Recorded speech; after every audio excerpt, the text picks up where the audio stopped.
Hey everyone, welcome back to the archive. If you've been following our journey through the bloody snow-covered grid of 1941 Harbin, you know that our protagonist Cheng Bao, now known as the high-ranking naval translator Zhuo Qifeng, has been playing a high-stakes game of poker with the devil. Last time we witnessed one of the most satisfying street justice hits in wartime history, the tyrannical military police bully Cao the Flayer, a man who ran the commercial district like a ruthless mob enforcer, was brutally ambushed inside the Jishang barbershop. A squad of furious, broad-shouldered naval sailors didn't just beat him. They shattered his ankle into splinters with his own heavy, iron-headed DPK. It was an absolute explosion of inter-service hatred between the River Defense Fleet and the Gendarmerie Secret Police. Now, in any modern crime drama, a high-profile uh, assault on a military police officer would trigger a massive clinical investigation. Forensic teams would sweep the area. Suspects would be aggressively interrogated and heads doubted be blowing up. But this wasn't modern America. This was a Menchukuo, a surreal puppet empire built on a foundation of shaking shadows, systemic corruption, and bureaucratic warfare. Today, in Chapter 5 of our saga, we are going to explore the art of making a massive criminal case completely evaporate into thin air. We'll look at the hilarious, cruel reality of wartime medical treatment, a midnight escape on the Sanghua River that plays out like a classic Hollywood scene from Casablanca, and a grand military inspection that turned into an absolute circus because the primary witness decides to have a catastrophic medical emergency at the exact right moment. So pour yourself a drink, turn down the lights, and let S pull back the curtain on the silent river and the broken case.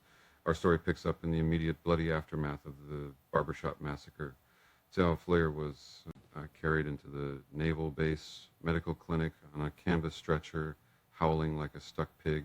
His uniform was shredded, his face was swollen, and his ankle was completely ruined. Now, in a normal world, entering a hospital means you are safe, but in the River Defense Fleet Clinic, Zhao was stepping right back into the lion's den. The medic on duty that night was a giant, hulking young sailor named Liu Xiao. Liu Xiao was a local kid who had watched his own neighbors get extorted and beaten by Cao's military police thugs for, the years when Liu Xiao saw the notorious Pale Spectre lying helpless on his operating table. A massive, wicked grin spread across his face. He realized he had been handed a gold opportunity for what we call iodine justice. Instead of administering a local anesthetic or gently cleaning the deep stab wounds on Cao's buttocks and thighs, Liu Xiao unscrewed a massive industrial-sized bottle of raw, concentrated iodine. He grabbed a thick, coarse medical swab, soaked it until it was dripping, and began aggressively thrusting it directly into the open, bleeding flesh wounds. He didn't just clean the wounds, he scrubbed them like a man trying to remove a stubborn rust stain from the deck of a battleship. The flayer's screams were so loud and terrifying they shook the dust from the ceiling tiles. He bounced up and down on the blood-stained mattress, weeping and begging for mercy. But Liu Xiao just smiled politely and said in a calm, professional voice, "Hold still, Sergeant Cao. We have to make sure there's absolutely no infection. This is top-tier imperial medicine." It was pure, beautiful, malicious revenge wrapped in the tight white coat of medical authority. By Monday morning, the political atmosphere along the banks of the Songhuan River was thick with paranoia. Cheng Bao arrived at the naval headquarters at dawn, adjusted his polished leather boots, and looked out across the gray water. Immediately, his sharp eyes noticed something highly unusual. On Friday, there had been 8 heavy warships docked at the main iron piers, but this morning there were only 2 of the fleet. Dot's most powerful river ironclads had mysteriously vanished into the morning fog over the weekend. Bao pulled aside a low-level clerk and whispered, "Where are the other 2 ships?" The clerk looked around nervously, leaned in close, and muttered, "The Admiral ordered them to pull anchor at midnight. They've been deployed on an urgent tactical patrol deep into the remote wilderness regions of the upper river." Chumbao smiled to himself. He realized exactly what the Naval High Command was doing. The sailors who had conducted the The hit on Tsao the Flare belonged to those two specific ships. By sending the warships thousands of miles away into the lawless, unmapped wilderness along the Soviet border, the Navy was effectively burying the suspects in a place where the gendarmerie secret police could never reach them. The Navy was protecting its own, and the game of hide and seek had officially begun. But before the grand legal circus could begin on Tuesday, Cheng Bao found himself dragged into a deeply personal, heartbreaking side mission. On Monday evening, for months he had been visiting a dimly lit smoky tavern in Zabadi, the city's dangerous underbelly, to protect a woman named Shinru. Shinru was a fallen aristocrat, a highly educated woman who had been stripped of her wealth and forced to work as a low-end bar hostess to survive the brutal wartime economy. Cheng Bao, recognizing a fellow soul trapped in the gears of the occupation, had developed a profound protective affection for her. At 6:30 p.m., Cheng Bao walked into the naval base and main workshop and found Sergeant Oshima, a highly skilled, pragmatic Japanese mechanic who ran the base elite speedboat fleet because Cheng Bao had mastered the art of flattery and regularly hooked Oshima up with high-end bootleg cigarettes and luxury white sugar from the black market. The two men had a tight, unspoken bond. Cheng Bao leaned against a workbench, flashed a polite smile, and said in flawless Japanese, Sergeant Oshima, I have a small personal matter to attend to in the city tonight. Do you think I could borrow one of the command speedboats for an hour? Oshima looked up from a greasy engine block, wiped his hands on a rag, and grinned wickedly. He assumed the young, handsome Chinese translator was slipping. But he waited to visit a secret girlfriend. He chuckled, reached into a wooden cabinet, tossed the heavy brass ignition keys to Cheng Bao, and said, Get out of here, kid. Just don't crash. .it and make sure you read back before the midnight patrol. At exactly 6:55 p.m., Cheng Bao guided the sleek, powerful military speedboat smoothly against the weathered wooden pilings of the 12th Street commercial pier. The river fog was rolling in thick and heavy, swallowing the city lights. Waiting alone on the dark dock, wrapped in a simple faded coat, Eddie with Shinru, she carried nothing but a single battered leather suitcase. Cheng Bao helped her step onto the rocking deck of the boat, and they sat together inside the quiet, covered cabin. The air was cool, smelling of river mud and engine oil. Shinru looked out at the dark water, her eyes reflecting a deep, exhausted sadness. She whispered, This is the end. Bao, I can survive in Harbin anymore. The gendarmes are tightening the noose, the prices of food are impossible, and the city is eating my soul. I've bought a ticket on a junk boat. I'm heading back across the Yellow Sea to my family. This old village in Shandong province. Cheng Bao looked at her, his heart sinking in this chaotic, violent world. Moments of genuine human connection were rarer than diamonds. He knew that in 1941, a woman traveling alone across a war-torn continent faced unimaginable dangers, bandits, rogue soldiers, disease and starvation. He couldn't stop her from leaving, but he refused to let her go defenseless. He reached inside his tailored officer's coat, pulled out a thick, heavy envelope containing 15 premium silver dollars, nearly a quarter of his official monthly salary earned from his corrupt black market sand permits, and forced it into her. A small, trembling hands. She tried to push it back, tears welling in her eyes, but Cheng Bao held her hands tight and said in a fierce, low whisper, Take it, please, in this world. That pride won't buy you bread. But silver will keep you alive. Use it to buy passage. Use it to bribe the border guards. Just promise me you will survive. They sat in absolute heavy silence for a few final minutes, listening to the dark river waves slap against the hull of the boat. No grand declarations of love, no cinematic speeches. Just two invisible people clinging to each other in the dark before being swept away by the floodwaters of history. With a soft final whisper of take care, Shinru stepped off the boat, vanished into the thick river fog, and walked out of Cheng Bao's life forever the next morning, Tuesday.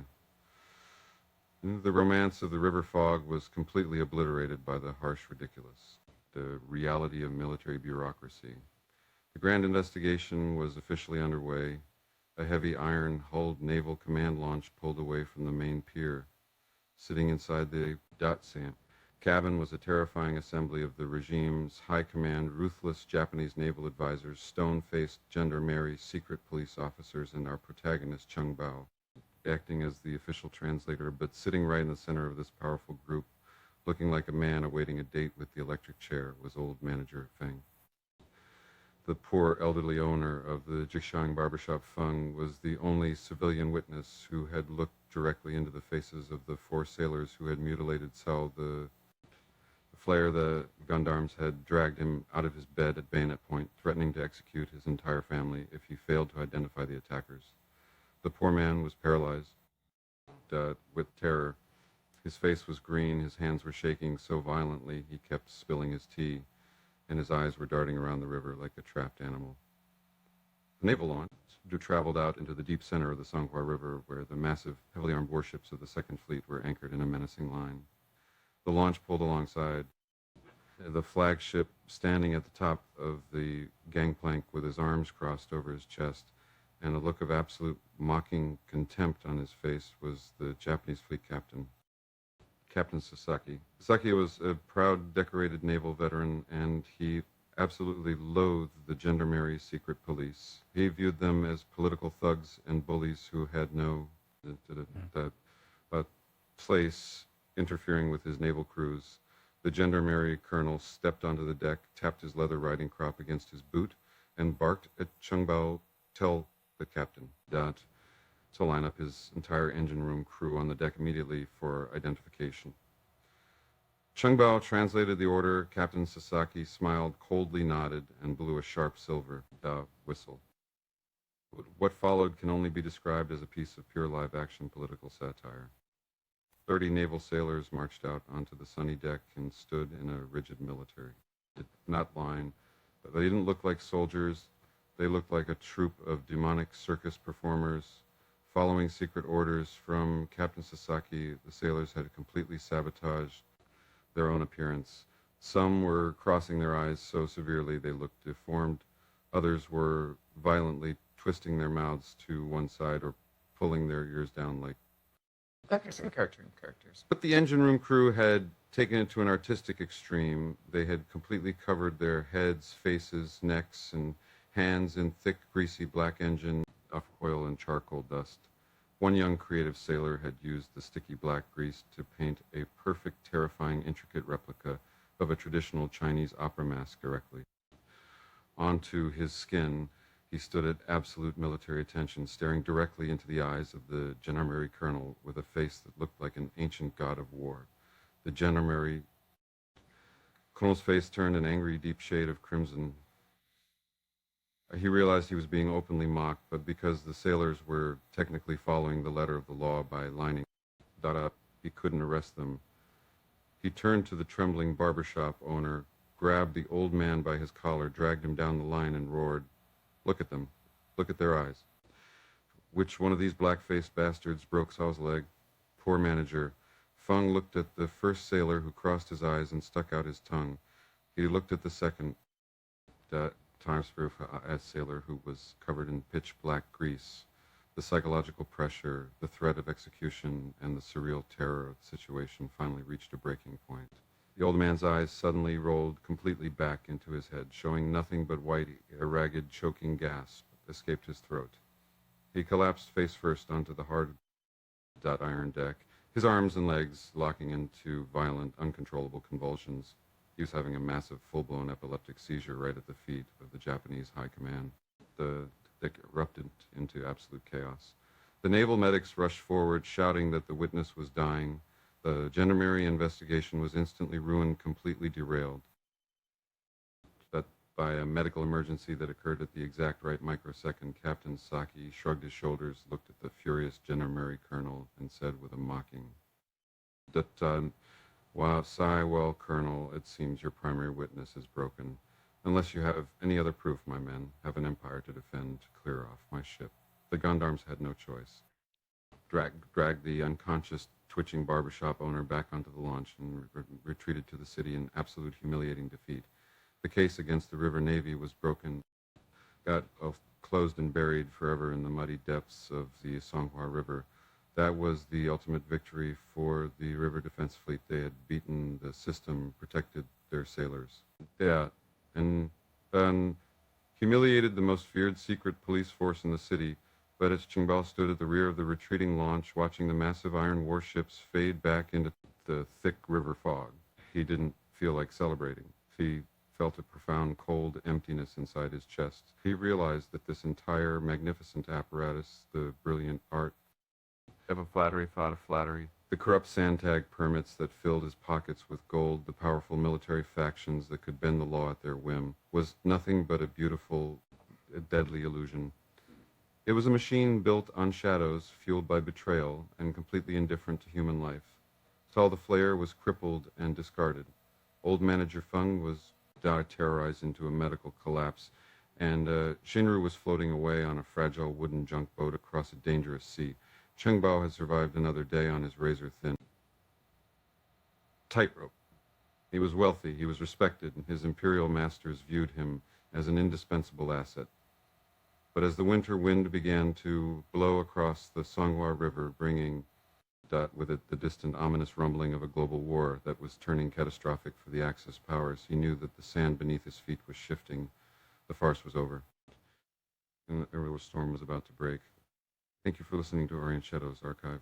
If you want to see how Qingbao navigates the approaching global apocalypse of World War II as the Empire begins to crumble, make sure to smash that like button, subscribe to our channel, and ring that notification bell. Drop a comment below. Do you think Manager Feng's seizure was real terror, or was it the ultimate act of survival? Until next time, keep searching the darkness.